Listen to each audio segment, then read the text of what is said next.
So let's recap what was done in the previous class and then we'll continue with this class, okay?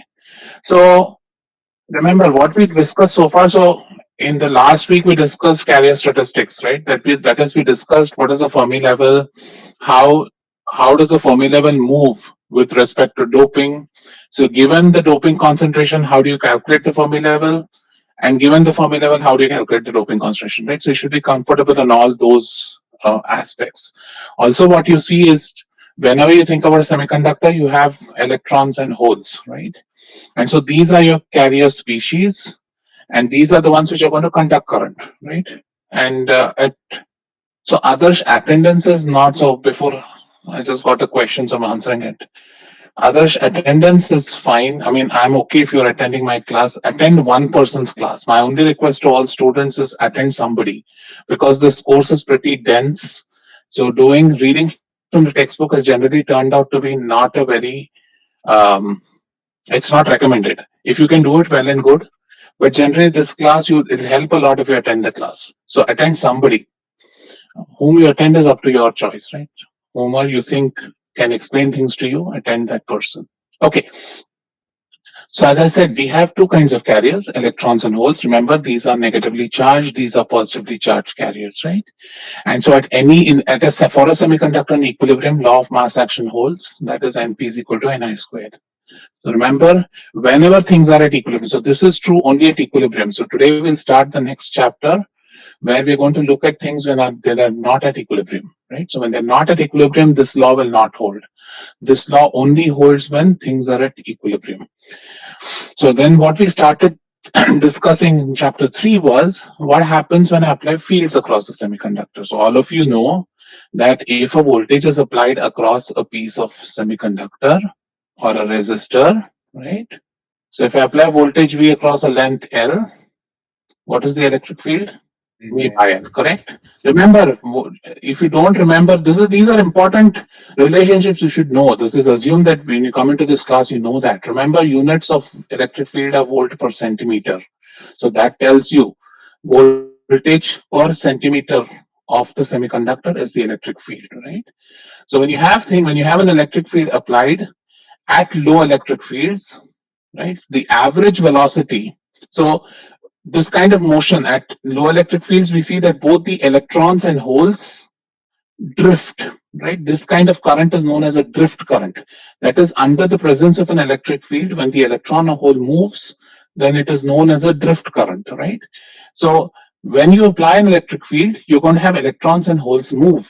And the average velocity or the drift velocity of an electron or hole is proportional to the electric field. And we saw that this proportionality constant is nothing but what is known as mobility. And mobility, it's measured in centimeter squared per volt per second. So that's the unit of mobility. And what is mobility? Mobility is the ease at which the electron moves, right? So a semiconductor which has higher mobility means that the carrier in that semiconductor moves much faster than a carrier in another semiconductor. Or in other words, if I apply the same electric field, then a semiconductor which has a higher mobility is going to have a higher velocity. And why is velocity important? Because velocity ultimately controls the current, right? So we then said that the current flowing through the semiconductor, if I'm going to, let's talk about again, current is given by A, which is the cross-section area of the semiconductor, times charge on the electron, times the number of electrons, times the velocity of electrons. Similarly, A times charge P0 VD of P, right? So in the most generic case, when both electrons and holes are moving, the current is given by the combination of the electron current and the hole current. The reason I'm using these terms is we're going to keep coming to these again and again. So always remember, whenever I say electron current and hole current, it essentially means the part of the current that is either carried by the electrons or carried by the holes, right? And so you see, at low fields, this can be written as AQ times electric field multiplied by this quantity known as N0 mu0 mu n plus P0 mu p, right? So this is your current. So if I write electric field as voltage, I get AQ by L times N0 mu N plus P0 mu P times V, right? So this is your Ohm's law, that the current is proportional to the voltage, which is Ohm's law. So from this you can talk about resistivity, resistance, conductivity, conductance, right? So remember, a material which has higher resistance will have lower current for the same voltage applied. A material which has higher conductivity will have higher current for the same voltage applied. So remember, resistivity, conductivity are reciprocals of each other. And now also I said that we talk about majority carriers and minority carriers, and we said that when you have an n-type semiconductor, where say you're doped with Nd, for example, then N is much, much, much larger than P0, right? And so in that case, the current drops down to just one component, which is AQ by L, N0 mu N, and that's because I'm neglecting. Remember, you're adding two big numbers, right? Your 10 power 15, for example, N0 is pretty big compared to 10 power 5, which is P0. And so you can neglect 10 power 5 with respect to 10 power 15. And so your current is mostly driven by electrons, and it is just given by N0 times mu N times V times the AQ by L, okay? Also, last class we looked at the impact of various other properties on mobility. So mobility is, if you will, a fudge factor in the sense that it's an experiment. It is normally measured experimentally. So at the back of the textbook, you have all the values for various semiconductors. Remember, mobility is a function of the direction in which the electron or hole is traveling. Mobility is also a function of temperature. It is a function of doping, right? So you begin to see that mobility is something which is dependent on a lot of other external factors. So keep that in mind. It is not a simple thing as just saying, oh, mobility is known just to everything, right? And also we see that mobility is a function of field. Like this whole expression that the drift velocity is proportional to electric field is valid only at low electric fields. As you apply a lot of electric field to the same piece of semiconductor, then your VD gets tapped out at VSAT, or the saturation velocity of the carrier in the semiconductor. So once you've reached a critical field in the semiconductor, then the average velocity of the carriers in the semiconductor is no longer mu times E, but rather VSAT, right? Which means that your current is capped at VSAT. That is, this term, mu N times V times L disappears, and all you get is A, Q, N0 VSAT, right? So you get basically current is independent of voltage, right? So no matter how much voltage you pump in, you're not going to get any extra current. And then we looked at different ways to measure resistance. So resistance, because typically you would dope a semiconductor, so you would send it through an ion implantation process, and once you've doped the semiconductor, you want to understand whether have I got the right doping or not. So typically we are very interested, because again, remember, this is an experimental field, so we are very interested in understanding, okay, I intended to put boron of 1E15 doping, did I get that, right? So every time you make that piece of semiconductor, you want to go in and check whether you've achieved what you wanted. So it's very important to think about how to calibrate or how to measure, right? And so we looked at how to measure resistance. And so when you measure resistance, unfortunately, what happens is these two terms are intimately tied to each other if you just have an electric measurement. That is because of the fact that you're getting electrons to move or holes to move. So they are tied to the ease at which they move, right? So it's very difficult to extract N0 and mu0 separately if you just use an electrical measurement. So last class we left at what is known as a Hall measurement, where we started with saying that we will put a magnetic field, and the magnetic field will actually help us understand the motion better. So what I'll do is I've remade my slide and I've tried to put an animation to walk us through. Okay, so hopefully this will help you understand. So let's think about a piece of semiconductor, right? And let's call these axes X, Y, Z. What I'm saying is that along the X direction, the semiconductor has a length L, its width in the Y direction is W, and its thickness in the Z direction is T, okay? So Dion, I think some of your colleagues have answered your question. So it's right, impurity scattering does reduce your mobility as a function of doping. Okay, so let's continue. So I'm looking at Hall measurements where I'm looking at a piece of semiconductor which is of dimensions L, W, T, okay? So now let's see what happens. So I'm applying now a voltage along the x direction and I'm measuring the current, right? And what does that mean? Suppose it's an n-type semiconductor, then electrons will move from the negative terminal to the positive terminal. And if you're talking about a p-type semiconductor, then holes will move towards from the positive to the negative terminal, right? So this is how we think about motion of electrons or holes if it's an n-type or a p-type semiconductor, right? So this is now just we're looking at the resistive behavior of this bar, right? And so in this case we know that, so if you know the doping of the semiconductor, you can calculate the resistance.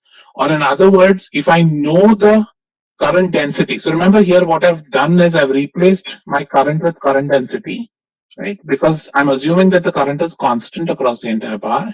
So I can say that, so if this is a p-type semiconductor, we know it is mostly hole dominated current, and n-type semiconductor will be an electron dominated current, right?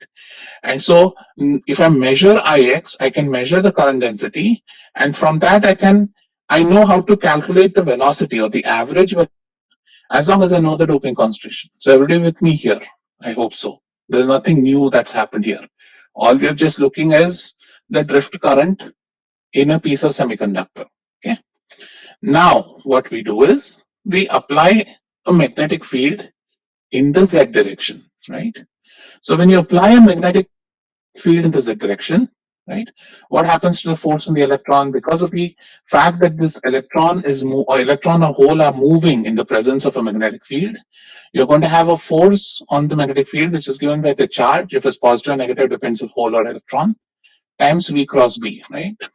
So what we're saying is that once you apply a magnetic field, there's going to be a force on the carrier, right? And how is this force oriented towards? Remember, if you're doing the electron is v cross b. So v is oriented in the positive x direction, b is oriented in the positive z direction. The cross product will be oriented in the negative y direction, but because this is a negatively charged particle, the force is going to be in the positive y direction, right? Everybody following me? Right hand rule. And so what you see is when a magnetic field is applied, the carriers are going to experience a force which is going to push both of them towards the same side, right? The impact of the magnetic field on both electrons and holes are similar. That's going to push both of them along the same side of the semiconductor, right? And so what's happening now is, suppose if you didn't have a magnetic field, you had all your current lines looking this way. That is, the current was a constant, right? Now, because of this magnetic field, what happens is as the electron travels, it gets pushed towards this end of the semiconductor. The hole gets pushed towards this end. So what happens if I look at the current density coming out of the semiconductor, the current density is going to be concentrated at this end, or it's going to be concentrated at the other end, right? So what you assume is if this is a point contact, then basically the current at this point will drop. And the reason being because most of the electrons and holes are pushed away from that point. So that's what I meant yesterday when I said that when I apply a magnetic field, because I treat this as a point contact, right? Because of that, the current will drop when I apply a magnetic field. So what do I do to counter it? So basically what I'm now going to do is I'm going to apply an electric field in the y direction so as to counterbalance this magnetic field, right? So what I will do now is I'll apply a potential along the y direction, right? And the y direction potential is set up in such a way that you want to get the carriers back to where they were before the magnetic field was applied, right? And so you obviously see that this potential will be different if it's an electron or a hole, because in the case of electrons, right, you want to drive the electrons away from that end, which means that you'll apply a negative potential there and a positive potential here. For holes, you want to drive the holes away from that end, so you'll put a positive potential there and negative potential here. Everybody following me? So this V applied will change its sign depending on whether we are talking about an n-type semiconductor or a p-type semiconductor. So even if you don't know what kind of doping is present, right, in the semiconductor, by using this technique, you can quickly tell whether is it an electron-dominated semiconductor or a hole-dominated semiconductor. Again, remember, all this is happening because doping is at a microscopic level. There's nothing gross about doping that we can find. Like there is no color change. It's not like p-type semiconductors are going to be of a different color than n-type. All of it looks gray because silicon is gray, right? And so these kind of techniques help us understand what is the charge on the carrier. Okay. So what we are now going to do is, so the way how we find out what the applied potential is that we measure this current and we keep applying the potential till the current goes through a maximum, right? So the current will be maximum only when the force because of the magnetic field is equal and opposite to the force because of the electric field. Once the electric field becomes higher, then the electrons and holes will tend to move to the other side, right? So at this point is when the force of due to the magnetic field cancels the force due to the electric field. And so suppose I assume that the field is set up Ey in the y direction, and remember, so once you've understood what the sign is, you can throw away the sign, right? So what you essentially want is, you want the electrostatic force on the electron to be balanced by the magnetic force of the electron. In other words, Q times Ey is given by Q times Vx times Vz. Again, V cross B product just becomes a product of the two magnitudes in the orthogonal directions, right?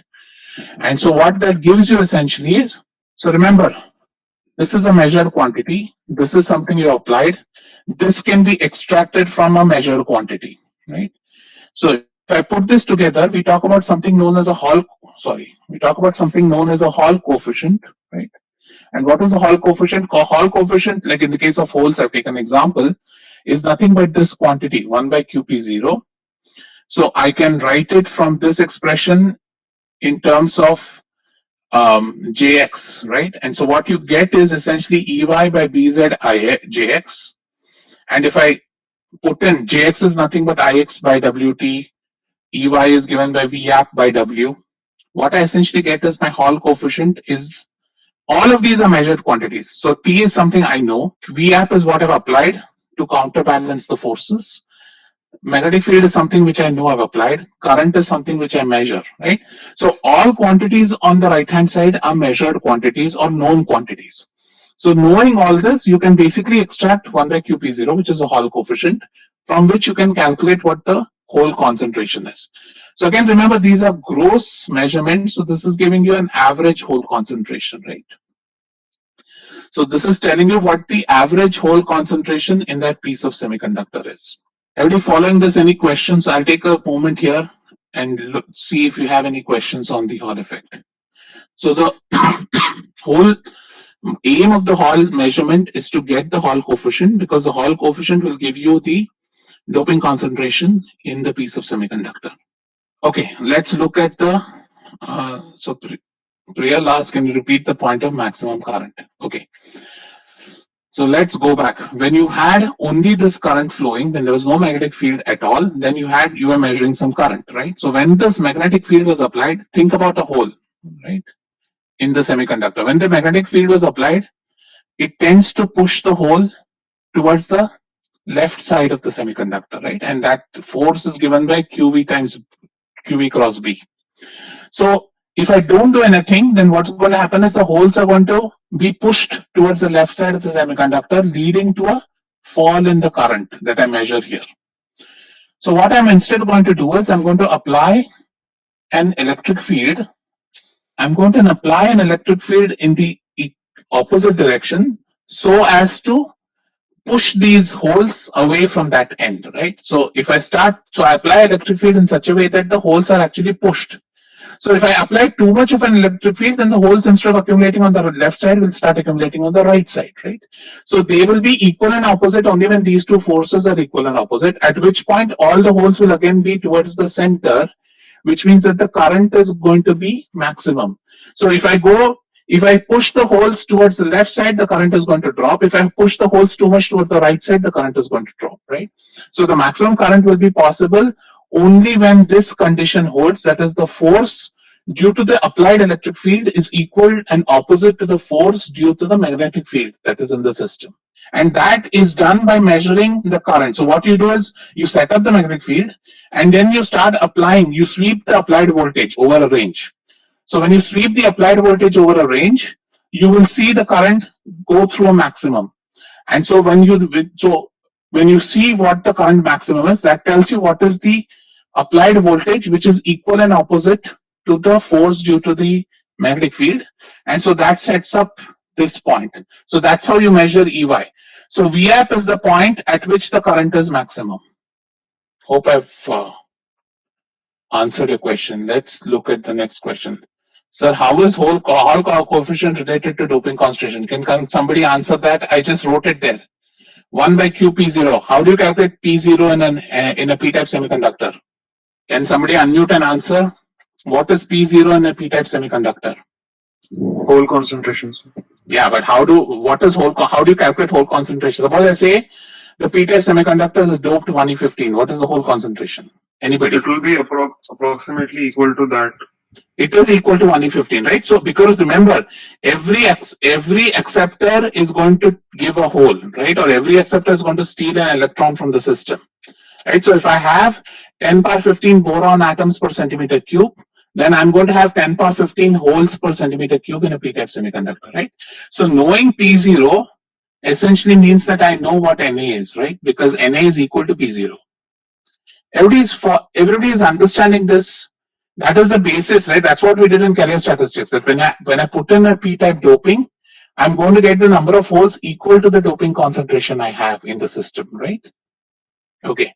Dion asks, can this method be used? Exactly. So Dion, this is the drawback of this method, is that this method can be used only for majority carriers, right? So if you want to measure the doping concentration holes in a P-type semiconductor, this is the technique to use.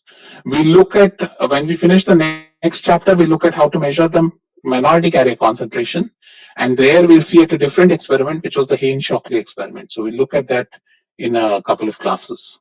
Kopal, did I answer the question when I went through again, or do you still want me to go through it? You can unmute and, okay, so you understood, fine, sorry, I'm just going through questions. Is this Sarthak asks, is this setup used to measure the strength of a constant magnetic field or other? So Sarthak, I don't know if there are any other techniques. We use it to measure the doping concentration in semiconductors. It is normally, I mean, all through my life, I've used it primarily for that. But I don't know if there are other places where this technique is used. I'm guessing it might be, but I don't know. Saksham, is the polarity of Vab will be dependent on which? Exactly, right? So depending, so suppose, remember the magnetic field is going to push both kind of, it's going to push electrons here, and it's also going to push holes on the same direction, right? So if you want to drive away electrons from this edge, you have to apply a negative potential here. If you want to drive away holes from this edge, you have to apply a positive potential there, right? So depending on what the value, the magnitude of, sorry, the sign of Vap is, that tells you whether it's an electron hole.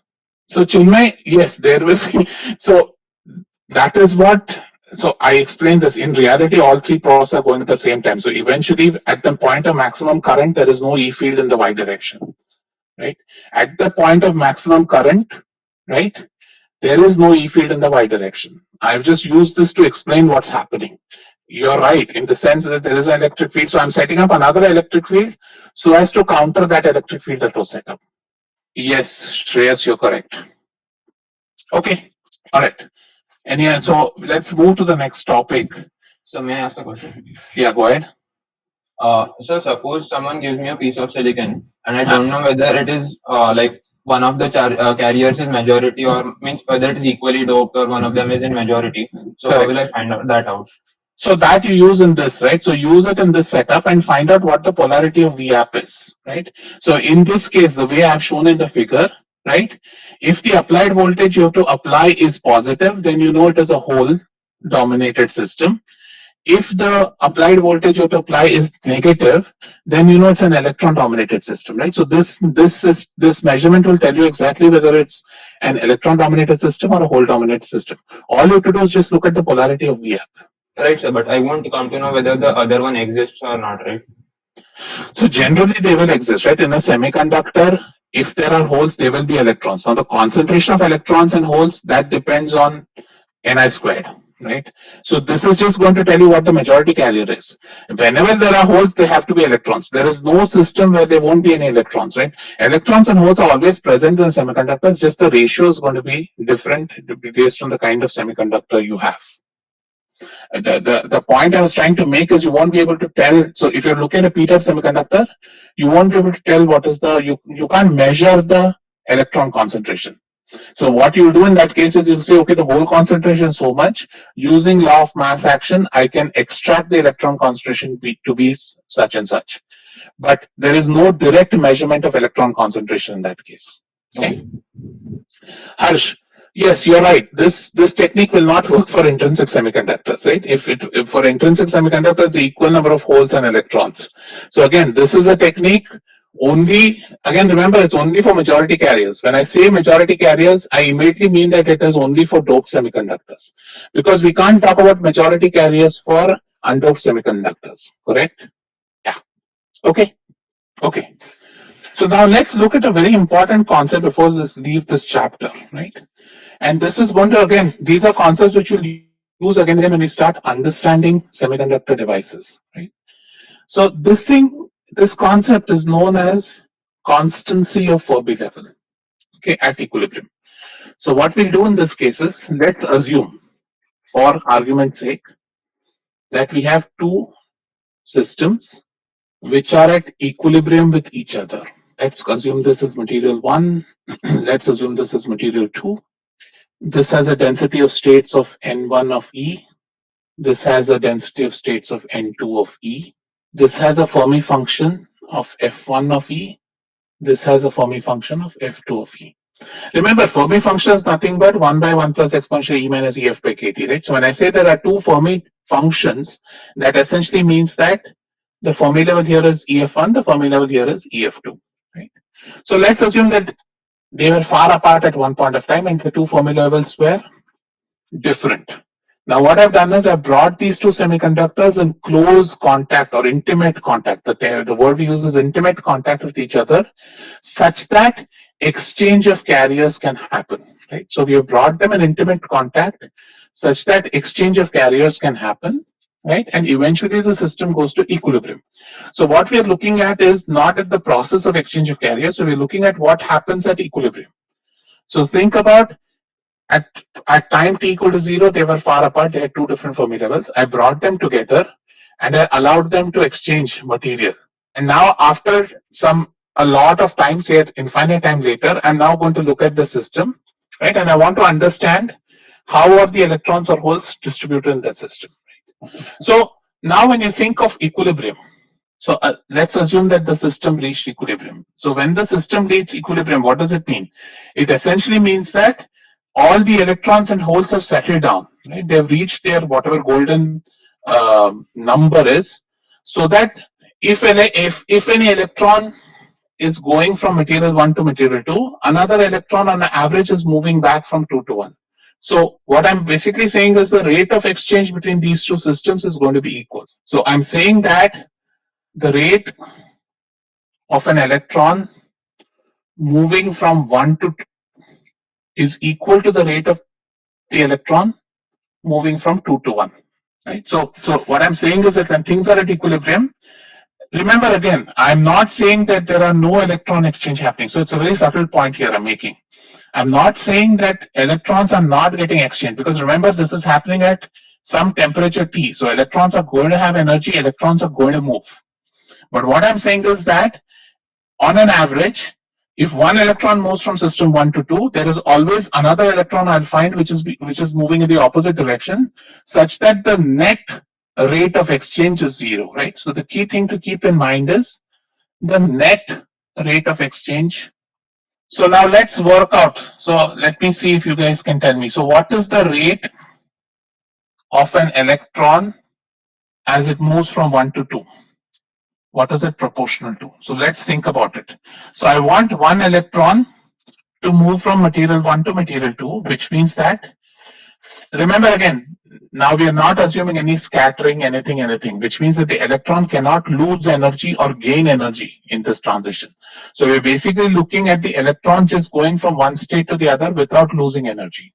So if I look at the rate of the electron at a given energy E for it to move from 1 to 2, right? I can think of it as that state at energy E, that state should have an electron in material 1. So material 1 has an electron at E, And for it, so you have to ensure that if you're measuring this rate, the electron should have been present in material 1. That is, it should have a finite probability of existing in material 1 at energy E.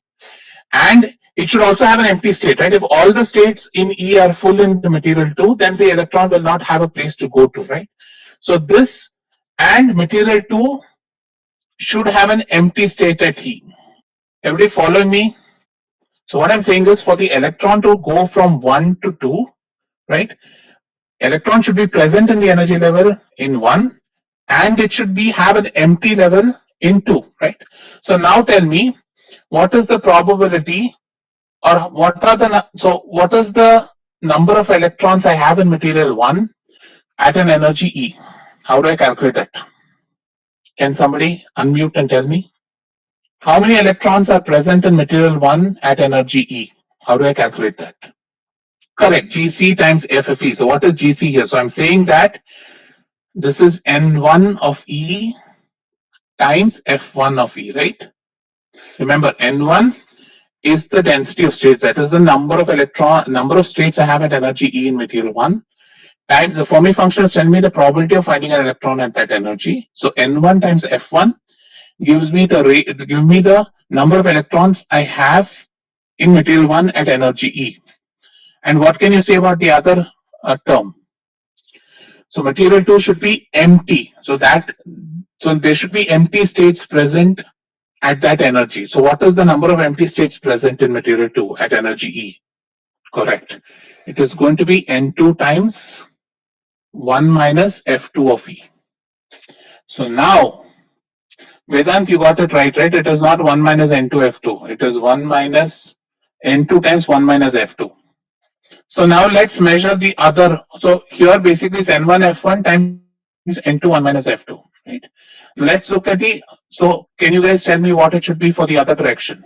What should be? So when I'm saying 2 to 1, in 2 to 1, again I want to first see how many electrons are present in energy E in 2 and how many empty states are present in material 1. So what should the expression for the rate for 2 to 1 be? Just do by induction, right? You had the first one. So what should the second one be? Correct. So this is going to be N2 times F2 times N1 times 1 minus F1, right? Again, remember, same logic. N2 times F2 is the number of electrons I have at energy E, and N1 times 1 minus F1 is the number of empty spaces I have at energy E, right? And so I want these two rates to be equal, means N1 F1, N2 times 1 minus F2 is equal to N2 F2, N1 times 1 minus F1. So which means N1 N2 F1 1 minus F2 is equal to N1 N2 F2 1 minus F1. Right? So we know N1 and N2 can't be 0, right? Which means that F1 times 1 minus F2 should be equal to F2 times 1 minus F1, which essentially means, so what you're essentially saying is when you brought these two materials, which may have had different Fermi levels at different points of time, eventually they will exchange materials.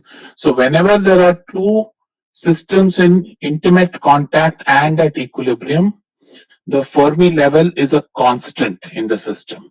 Okay, key point. This is, if you've not learned anything else from this class or in this lecture, this is one of the key aspects that you have to remember, that when a system is at equilibrium, it has only one Fermi level. You can have different kinds of semiconductors, different doping. Remember, the Fermi level is a constant. Or in other words, if you find a system which has a constant Fermi level, means it is in equilibrium. Okay, that means that what the net exchange of carriers in this system is 0. Right? Again, please remember, it is always a net exchange. It is never so. If somebody asks you, oh, does this mean that there is no electron going from 1 to 2? That's false. Microscopically, things are happening, but at the gross level, if something goes in one direction, there is always an equal opposite thing happening in the other direction. Right? It's like chemical equations when you look at equilibrium, right? The forward rate is equal to the reverse rate. So same logic here. So Dion, can an electron and energy in material 1 occupy any state? So as I said, the assumption here is there is no scattering present. So the electron cannot gain or lose energy. So all transitions are happening only at a fixed energy level, right? So this statement is true for all energy levels. So remember, at equilibrium. So at equilibrium, Fermi level is a constant.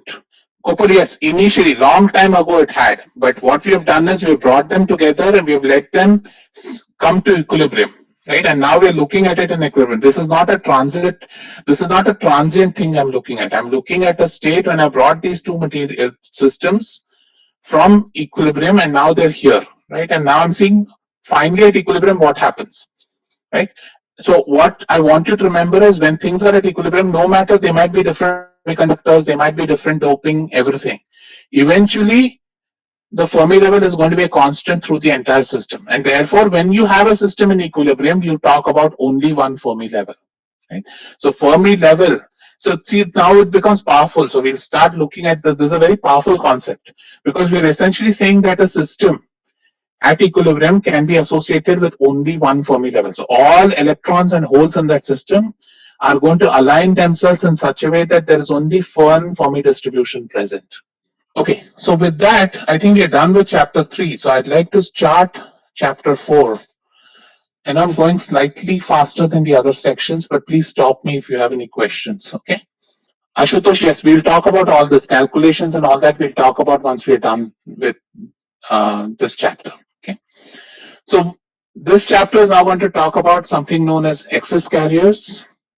And then we're going to talk about another interesting aspect as to how to deal with light with semiconductors. It opens a whole different field of study, which unfortunately we won't do a lot in this class, but there are other courses on campus where you can do that. And then we'll talk about another mode of current conduction, which is diffusion. And then we'll talk about another important concept to understand device physics, which is the continuity equation. So let's talk about what does an excess carrier mean. So anybody want to guess? You want to guess what does the term excess carrier mean? Can somebody unmute and answer? What do you think I mean when I say excess carriers? So those created by doping. No, remember those created by doping. This is. So remember, excess carriers. See, when you talk about doping is an equilibrium. It is not excess, right? Excess doesn't mean going from intrinsic to extrinsic, right? Extrinsic semiconductors also are at equilibrium. So when I say excess carriers, it's different. Remember, again, I want you to understand the difference between equilibrium and excess carriers. Again, I'll go through this a couple of times in the class, but anybody else? Let's. What else can you tell me? Carriers. So what if you put in carrier from outside by applying some sort of current on it? Yes, exactly. So that is exactly what excess carriers are, is that you find another way to inject carriers into the semiconductor. So initially started with the semiconductor being in equilibrium, but there are different techniques by which you can inject carriers and push the semiconductor out of equilibrium. Right? And some of you listed it in the chat box, right? You can apply a current and somehow push. Now the physics of all that I'm going to teach you. Don't worry about it. Or you can shine light on the semiconductor, right? When you shine light, remember you're breaking electron holes. You're going to create electron hole pairs. So you're going to create carriers when I shine light on the system, right? So this basically, when I say excess carriers, I'm basically talking about a system that is no longer in equilibrium.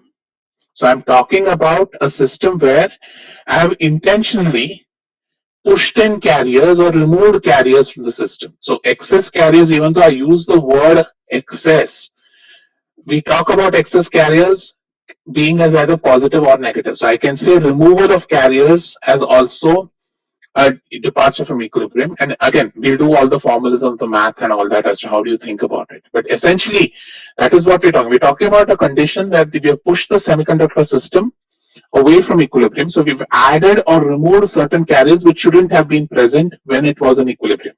So, and the good part about this, and hence it's very important for you to understand this chapter because this is the foundation of all the devices that you're going to be studying. So in this class, we're going to focus on PN junction diodes, and we're going to focus on the MOSFET transistor, which is the foundation of all circuit design, and we're going to focus on the bipolar junction transistor. All three begin with excess carriers, right? So it's important for you to understand excess carriers, how do we understand the mathematics behind those excess carriers, how do we model these excess carriers. And so the key to making a good semiconductor device, right? Remember, just like how we did in DD yesterday, when you think about semiconductor devices, you have a particular IV characteristic you want to design for, right? So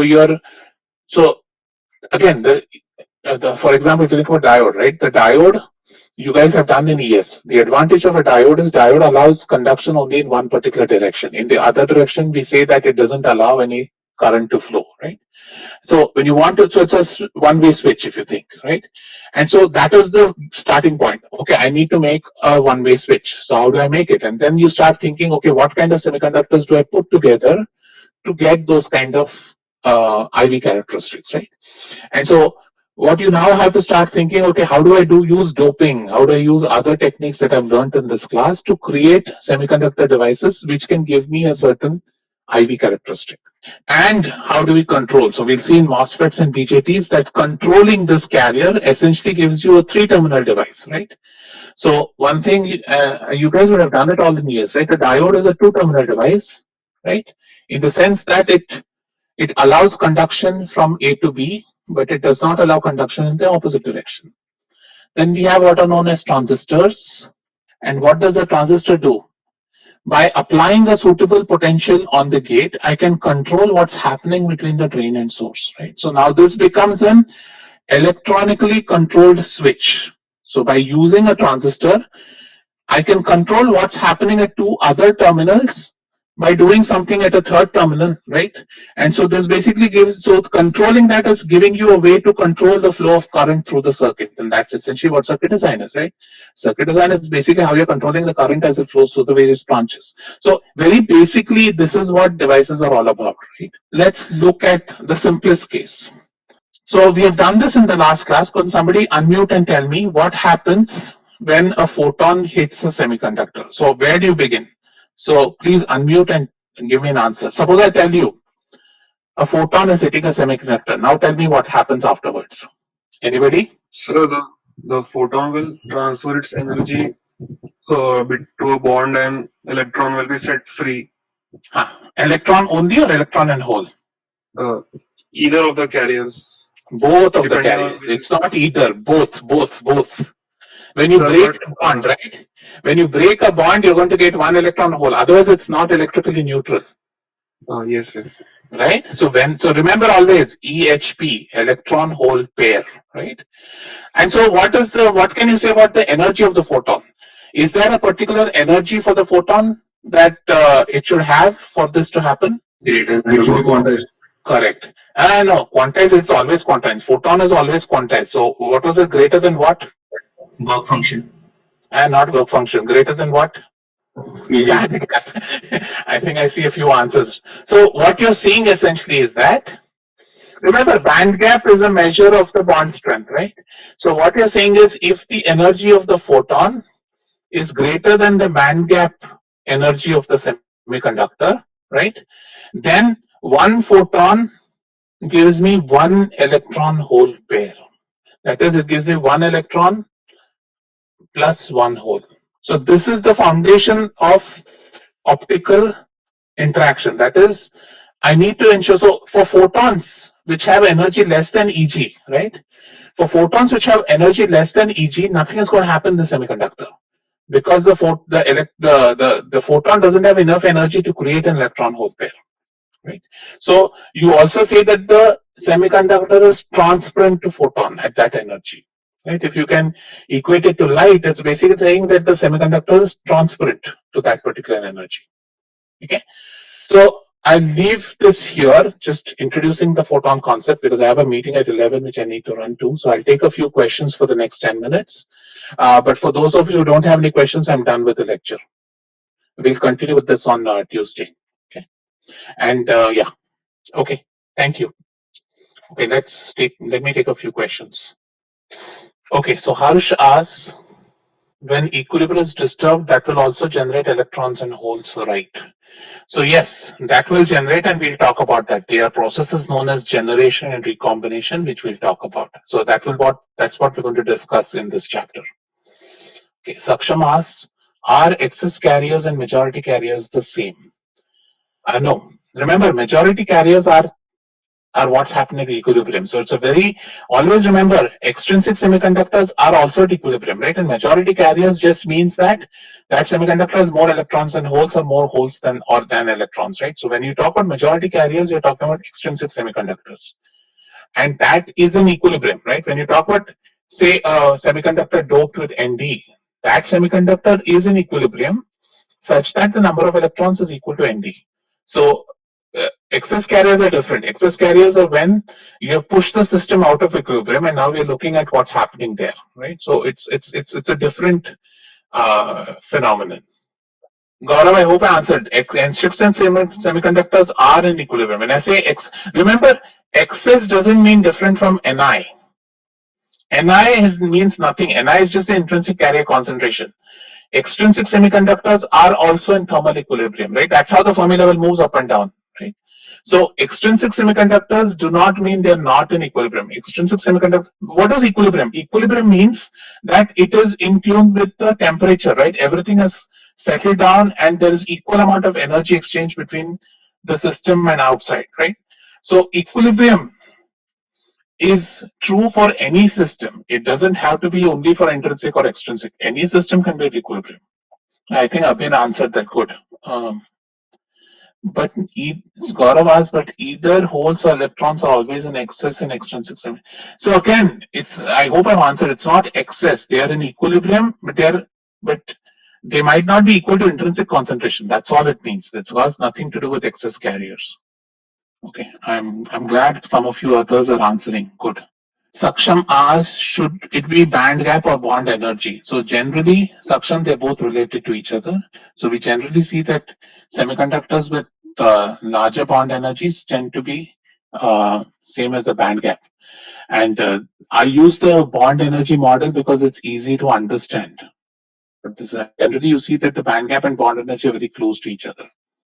Saransh, we'll talk about this again, but what I was essentially trying to say was that when something is so let me ask you a question. Suppose you're shining, very simple, right?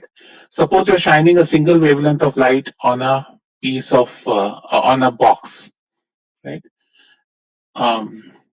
When you say that it is opaque, what does it mean? It means that it has absorbed all the light. Is that correct? Yes, sir. Right. And when you say it's transparent, it means that it's allowed all the light to pass through. Yes. So the same logic applies that I say that if a photon is absorbed, right? And when I say how is a photon absorbed? Photon is absorbed when it gets converted to an electron hole pair, right? So then in that case, I'll say that if the photon is absorbed in the semiconductor, then it is opaque to that particular wavelength. Whereas if the photon is not absorbed, it is basically that the photon passes through the semiconductor with nothing happening, right? So then I call it a transparent to that particular energy. So I'm just using the same analogy as light. Got it, sir. Thank you. Yeah. Sarthak, what would be the syllabus for T1? So I hope that the IC will send you guys an email. The syllabus would technically be till the end of chapter 3, I would think. But yeah, I'll remind Professor Ramesha to send out the syllabus. Chinmay, how do we dope semiconductors? Oh God, we've done this before. I'll talk again when we're doing PN junctions. When we do our first device, I'll go through the process of creating a junction device. So Martin, I think I answered. I'll let the IC let you know. But I would expect it somewhere till the third chapter, right? Now you guys know what the other sections have done. I know we are ahead. We are leading the other two sections. So use your judgment. Dion, we have proved common Fermi level by assuming no scattering. Is EF different in reality as his assumption does not? So again, Dion, generally this is not a bad assumption because when things are at equilibrium, we are generally looking at. It's very rare, right, that when you have something at equilibrium, that you're suddenly putting when you're. Remember, for an electron to get scattered, you need to either have it gain energy or lose energy from system. When things are at equilibrium, it's when you start pumping in energy to the system, you automatically push it away from equilibrium. So it's a pretty good assumption to say that there is no exchange of energy between the system and the environment, which means we can effectively say that the electron is not getting scattered. Okay, Kaushal asks, will work function be related to band gap? So No. What is work function, by the way? Kaushal, can you come online and tell me what work function is? So it would be the minimum energy required to completely eject an electron. So we'll talk about it. In semiconductors, the work function will, it's not easy, right? We'll talk about work function, but we'll also talk about interaction of Fermi level. Because remember, so yeah, hold on. When we do Schottky diodes, I'll talk about it, right? So give me a month. At the end of the month, you'll understand that. Okay, sir. Thank you. Manav, work functions, energy required to get, yeah, okay. Electrons overlap, okay, all that. Whereas, okay. Okay, so I guess no more questions. Okay, if then thank you all, and I'll see you guys for the tutorial on Monday.